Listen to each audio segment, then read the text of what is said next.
Good morning बच्चों। आज हम लोग पढ़ने वाले हैं अपना नया और फ्रेश टॉपिक जो है मैग्नेटिक मटेरियल। ठीक है, तो आज हम लोग थोड़ा सा ऑफलाइन पढ़ रहे हैं, तो उसमें अपन मैग्नेटिक मटेरियल नाम का चैप्टर पढ़ने वाले हैं। तो ये जो मैग्नेटिक मटेरियल चैप्टर है वो 11th नंबर का चैप्टर, हमारा नेक्स्ट चैप्टर जो है उसमें हम लोग क्या क्या टॉपिक्स पढ़ने वाले थे। तो क्या क्या पढ़ने वाले थे? Torque acting on a magnetic dipole in uniform magnetic field, then magnetic movement of an electron revolving around the nucleus, then magnetization of an magnetic intensity, then हमारे पास था magnetic properties of a material जो कि उसमें था diamagnetic, paramagnetic, ferromagnetic, है ना। उसके बाद हमारे पास था हिस्टेरिसिस, है ना। उसके बाद हमारे पास था परमानेंट मैग्नेट एंड इलेक्ट्रोमैग्नेट, और लास्ट हमारे पास था मैग्नेटिक शील्डिंग। लेकिन इस बार जो 12th का सिलेबस थोड़ा सा रिड्यूस हुआ है, तो रिडक्शन में उन्होंने कुछ पॉइंट जो है, जैसे मेरे पास कलेक्शन आया है, जिस पर तरीके से हमारे इन्फॉर्मेशन आई है, उस हिसाब से अपने यहाँ से कुछ पॉइंट्स जो है वो निगलेक्ट कर चुके हैं। ठीक है, लेकिन कुछ पॉइंट नहीं बोल सकते, ये वाले चैप्टर के बहुत ज़्यादा पॉइंट्स उसने निगलेक्ट कर दिए हैं उन्होंने। जैसे इसमें उन्होंने ये वाला टॉपिक उसमें से निकाल दिया है। ठीक है, torque acting on a magnetic dipole. ठीक है, देन हमारे पास जो है magnetic moment of an electron revolving around the nucleus, ये चैप्टर हमने पढ़ा, ये टॉपिक हमने पढ़ना है। देन उसके बाद हमारे पास जो है मैग्नेटाइजेशन एंड मैग्नेटिक इंटेंसिटी, ये टॉपिक भी हमें पढ़ना है। देन उसके बाद उन्होंने ये वाला जो टॉपिक है, then magnetic properties of material, जिसमें जैसे इसमें तीनों थे, ये तीनों भी उन्होंने क्या कर दिए है, निकाल दिए हैं। देन उन्होंने हिस्टेरिसिस भी निकाल दिया, उन्होंने परमानेंट मैग्नेटिक इलेक्ट्रोमैग्नेट निकाल दिया, और शील्डिंग भी निकाल दिया। ठीक है, तो फिर हमें इस चैप्टर में, पूरे चैप्टर में सिर्फ दो ही बातें पढ़नी है, that is what, magnetic movement of an electron revolving around the nucleus, और देन नेक्स्ट जो टॉपिक है पढ़ना है हमें magnetisation of a magnetic intensity. और उसके अलावा भी एक छोटे छोटे कुछ पॉइंट्स है, वो भी मैं उसमें कवर कर लूँगा, जो कि हमें नेक्स्ट कहीं फ्यूचर में अगर काम में आने वाले होंगे तो। अदरवाइज़ पूरे ये वाले चैप्टर में, मतलब मैग्नेटिक मटेरियल नाम के चैप्टर, मैंने आपको ये बात पहले भी बोली थी कि ये वाले चैप्टर में बहुत सारी चीज़ें उन्होंने निगलेक्ट कर दी है। ठीक है, वैसे तो आपको मैं एक सॉफ्ट कॉपी डाल देने वाला हूँ, जहाँ से आपको पूरी इन्फॉर्मेशन मिल जाएगी। लेकिन मेरी इच्छा ऐसी थी कि मैं इसी तरीके से, जिस तरीके से मैंने ये चैप्टर के तुम्हारे पॉइंट्स डिलीट करके दिए हैं, उसी तरीके से बाकी चैप्टर के भी पॉइंट खुद ही डिलीट करके दूँ, और उसके बाद मैं तुम लोग को वो पॉइंट्स वहाँ पे ऐड करके दूँ, तो फिर तुम लोग को और अच्छे से वहाँ पे क्लैरिटी मिल जाएगी। ठीक है, तो आपको समझ में आ गया, इतने टॉपिक्स में से इतने टॉपिक्स को उन्होंने निकाल दिया है। ठीक है, अभी इसमें से भी कुछ टॉपिक्स का अगर कहीं जिक्र होता है तो then will be add in the syllabus की, या फिर उसको हम लोग बाद में ऐड कर लेंगे। लेकिन अभी के लिए जो अपने पास डेटा है उस हिसाब से इतने टॉपिक्स वहाँ से निकाल दिए गए हैं। ठीक है, तो इतने टॉपिक्स हम लोग पढ़ने ही नहीं वाले हैं। ठीक है, तो ये रहेगा हमारा इस बार के लिए। तो अभी इसमें हम लोग जो टॉपिक पढ़ने वाले हैं, दैट टॉपिक इज़ व्हाट, ये वाला magnetic movement of an electron revolving around the nucleus. तो चलो हम लोग वो टॉपिक को लेते हैं। तो सबसे पहले हेडिंग डाल देते हैं। क्या हेडिंग डालना है उसमें? क्या हेडिंग डालना है? Magnetic movement of an electron,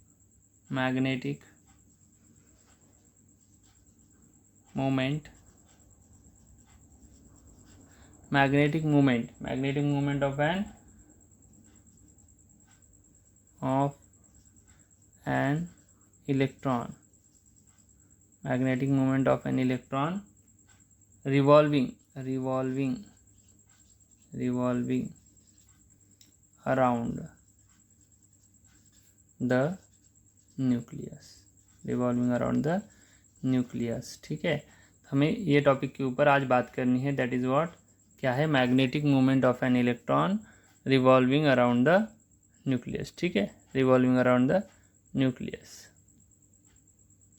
ठीक है, अभी रिवॉल्विंग अराउंड द न्यूक्लियस मतलब हमारा जो भी इलेक्ट्रॉन है वो रिवॉल्व तो करता है न्यूक्लियस का अराउंड, लेकिन जब वो रिवॉल्व करेगा तो हमें उसके लिए क्या फाइंड करना है? मैग्नेटिक मूवमेंट फाइंड करना है। तो मैग्नेटिक मूवमेंट के लिए हमारे पास जो भी फार्मूला है, तो क्या फार्मूला है? तो मैग्नेटिक डायपोल मूवमेंट के पढ़ने के लिए हमारे पास एक छोटी सी डायग्राम की ज़रूरत है। जैसे मैं यहाँ पे निकालता हूँ, एक न्यूक्लियस निकाला मैंने, यहाँ पे एक न्यूक्लियस ड्रॉ किया, और न्यूक्लियस के अराउंड एक हमने ऐसा फील्ड ड्रॉ किया। ठीक है, ये इलेक्ट्रॉन है जो कि हमारा न्यूक्लियस के अराउंड घूम रहा है। ठीक है, तो हमारा वो अभी इलेक्ट्रॉन जो है वो न्यूक्लियस के अराउंड, हमारा यहाँ पे ऐसा इलेक्ट्रॉन है जो कि न्यूक्लियस के अराउंड घूम रहा है। ठीक है, तो यहाँ पे हमारा समथिंग जो यहाँ से यहाँ तक का डिस्टेंस है उसको हम लोग आर बोल देते हैं, रेडियस। ठीक है, और किसके अराउंड घूम रहा है, इस तरीके से हम लोग वहाँ पे एक्सिस ड्रॉ कर देते हैं। ठीक है, और ये जो घूमेगा with the angular momentum L, है ना, और हमारा जो घूमेगा वो, उसमें मैग्नेटिक मूवमेंट क्रिएट होगा, that magnetic movement is denoted by M, magnetic moment is denoted by M, ठीक है। तो उससे एम से हम लोग इसको मैग्नेटिक मोमेंट को डिनोट करेंगे, ठीक है। तो मैग्नेटिक मोमेंट क्या होता है हमारा, एम इज इक्वस टू, है ना, एम ऑर्बिटल बोल सकते हैं हम लोग, M orbital is equals to I into A, current into this area is called as what, magnetic moment, ठीक है। तो M orbital is equals to M O R B, M orbital is to I into A, हमारे ऐसा हमें यहाँ पे मिल जाता है।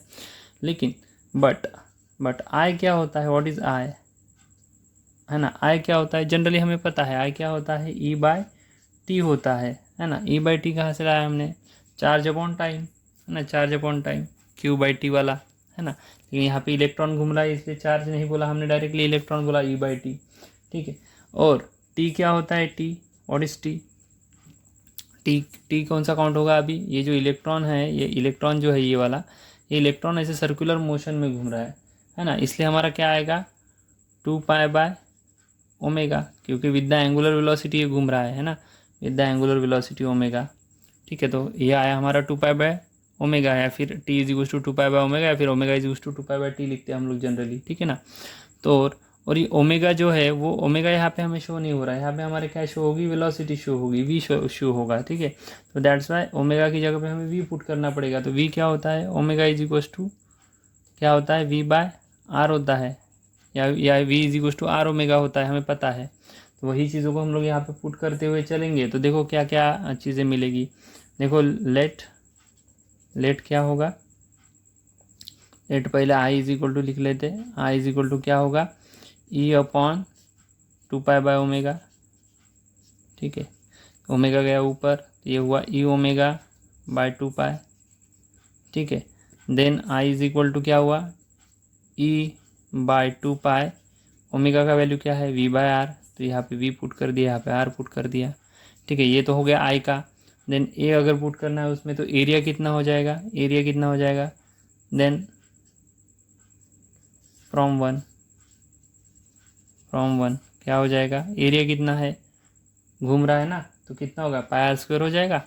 That's why M O R B is equal to क्या हो जाएगा, ये आई की वैल्यू हो गई E V 2 pi R into क्या हो जाएगा, पाई आर स्क्वायर हो जाएगा। तो यहाँ का एक आर कैंसिल, पाई कैंसिल, तो क्या बचा, एम क्या बचा, M O R B is equal to क्या बचा, ई वी आर बाय 2। हमारे पास क्या आंसर बचा फाइनली, M O orbital is equal to E V R by 2। ऐसा हमें यहाँ पे इक्वेशन मिल जाता है। सबको समझा क्या, एकदम सिंपल है, कुछ भी नहीं है ना। This about the what, magnetic moment of an electron revolving around the nucleus. M orbital के लिए हमें मिल गया ई वी आर बाय 2। इसी को हम लोग अगर कैरी फॉरवर्ड करना चाहते हैं, जैसे कि हम लोग अगर चाहते हैं फॉर दिस इलेक्ट्रॉन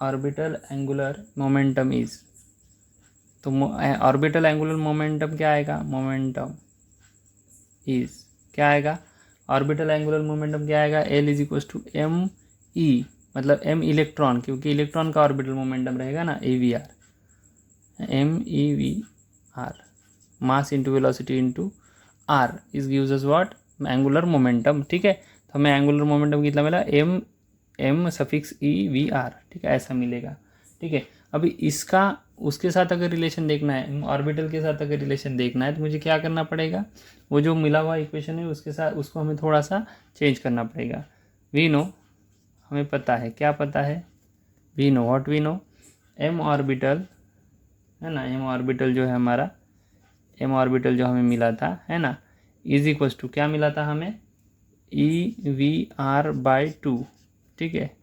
उसको क्या करेंगे हम लोग, multiply divide by M E से क्या करते हैं, मल्टीप्लाई और डिवाइड कर लेते हैं। अब एम ई से मल्टीप्लाई और डिवाइड कर लिया तो हमारे पास क्या बना, ये वाला एम वी आर बनाने की कोशिश करेंगे। तो ये यहाँ पे देखो एम वी ई आर हो गया, तो ई को बाहर ले लेंगे, तो क्या बचा, ई को बाहर ले लिया इधर से, और यहाँ से 2 को बाहर ले लिया, तो ये दोनों बाहर ले गए। तो MEVR है ना, और यहाँ पे ME ऐसा बन गया। तो ये इसको मैं ब्रैकेट में ले लेता हूँ अलग। अब इस ब्रैकेट को मैं क्या पुट कर सकता हूँ, L पुट कर सकता हूँ। That's why E/2ME into L ऐसा भी हम लोग इसको पुट कर सकते हैं फॉर M ऑर्बिटल। ठीक है, तो M ऑर्बिटल को हम लोग इस तरीके से भी लिख सकते हैं in the form of angular orbital angular momentum, ऐसा भी हम लोग इसको लिख सकते हैं। ठीक है, ये सिंपल है कंसेप्ट। अभी कंसेप्ट को और भी हम लोग क्या उसको और भी एडिशनल में उसमें एडिशन कर सकते हैं। ठीक है ना, यहाँ तक सबको समझा। तो एम ऑर्बिटल मैंने दो फॉर्म में निकाला, एक सिंपल फॉर्म में, एक एंगुलर ऑर्बिटल एंगुलर मोमेंटम के फॉर्म में, ऐसे दो फॉर्म में मैंने इनको निकाल दिया। ओके, ऑल्सो वेक्टोरियली देखा जाए तो एम ऑर्बिटल वेक्टर फॉर्म में is equal to minus of E/2ME L orbital अगर लेते हैं तो ये जो होता है इस रिलेशन को हम लोग बोलते हैं, क्या बोलते हैं इसको हम लोग, गायरोमैग्नेटिक रेशो ऐसा भी इसको बोला जाता है। मतलब ये जो अगर इसको और इसको मैं रिलेट कर देता हूँ तो दिस रेशो मतलब E/2ME is called as what, gyro है ना, मैग्नेटिक रेशो इसको नाम दिया है उन्होंने, ऐसा कुछ नहीं, ऐसा कुछ एक कंसेप्ट इसके पीछे बहुत बड़ा कंसेप्ट है, ऐसा कुछ नहीं है। गायरोमैग्नेटिक रेशो इसको बोला जाता है। लेकिन अगर हमने समझो फॉर एग्जांपल ये जो हमने इलेक्ट्रॉन लिया था, कहाँ पे इलेक्ट्रॉन लिया था हमने, यहाँ पे जो इलेक्ट्रॉन कंसिडर किया था, वेयर इज दैट इलेक्ट्रॉन, हाँ यहाँ पे जो ये इलेक्ट्रॉन, ये जो इलेक्ट्रॉन हमने यहाँ पे कंसिडर किया था, और ये न्यूक्लियस जो सिस्टम हमने कंसिडर की थी, वो अगर हमने फॉर एग्जांपल की अगर उसमें हमने बोहर ऑर्बिटल हाइड्रोजन एटम अगर ले लिया होता है ना, अगर उसमें हाइड्रोजन एटम ले लेते थे और सेकंड पोस्टुलेट के हिसाब से, अभी सो के सेकंड पोस्टुलेट कहाँ से आएंगे वो मैं तुम लोग को बाद में नेक्स्ट वाले टॉपिक में, जो भी टॉपिक में आएगा वहाँ पे मैं तुम लोग को हाईलाइट करके दे दूँगा। ठीक है, तो बोहर सेकंड पोस्टुलेट के हिसाब से हमारा क्या आता है कि जो भी हमारा एटम होता है ना, उसका जो which is integral multiple of n, मतलब वो क्या होता है, integral multiple of n h/2 ऐसा होता है। ठीक है, मतलब इसको ही हम लोग क्या ले सकते हैं, एंगुलर मोमेंटम के तौर पे ले सकते हैं। ठीक है, L के तौर पे, मतलब L को हम लोग NH/2 ऐसा पुट कर सकते हैं। तो लेट है ना, तो लेट हम लोग लिखते हैं, लेट ये वाला जो दिख रहा है इक्वेशन कहाँ बना, ये वाला M ऑर्बिटल है ना, M ऑर्बिटल है ना, M orbital is equal to क्या लिख सकते हैं हम लोग, E/2ME इंटू NH/2 ऐसा हम लोग यहाँ पे लिख सकते हैं, NH/2 ऐसा हम लोग यहाँ पे लिख सकते हैं। ठीक है, तो 2 2 4 हो जाएगा, तो यहाँ पे बन जाएगा EN को आगे भी ले सकते हैं। ठीक है ना, ENH/2 ऐसा भी हम लोग लिख सकते हैं। This is also nothing but the M orbital in the form of hydrogen atom है ना, हाइड्रोजन एटम के केस में हमारा ऐसा भी यहाँ पे हमें रिलेशन यहाँ पे ऐसा मिल सकता है। ठीक है, तो ऐसे बहुत सारे रिलेशन मैंने तुम लोग को दे दिए हैं, जिसमें हमने क्या क्या चीज़, अभी ये 4 हो गया है, देन क्या हो जाएगा, ये इंक्रीमेंटल रहेगा। ठीक है, तो सबसे पहले हमने इसमें क्या क्या चीज़ पढ़ी, सबसे पहली चीज़ हमने पढ़ी इसमें ये छोटा सा फार्मूला M ऑर्बिटल EVR/2 मिला हमें। देन हमने दूसरा मिला हमें यहाँ पे L इज इक्वल टू ये वाला हमने कंसिडर किया, तो M orbital is equal to E/2ME L वाला भी मिला। देन हमने इसको गायरोमेट्रिक रेशो के हिसाब से, और या फिर हमने बोला कि हाइड्रोजन एटम अगर लेते हैं तो then it will be what, ENH/4ME ऐसा भी हमें यहाँ पे मिल सकता है। तो ऐसे बहुत सारी सिचुएशन यहाँ पे क्रिएट हुई है। ठीक है, सारी की सारी अच्छे से स्क्रीनशॉट करके या फिर वीडियो को पॉज करके अच्छे से नोट डाउन कर लेना। ठीक है, तो यहाँ पे हमारा ये जो टॉपिक है वो समाप्त होता है। ठीक है, चलेगा, बाय बाय।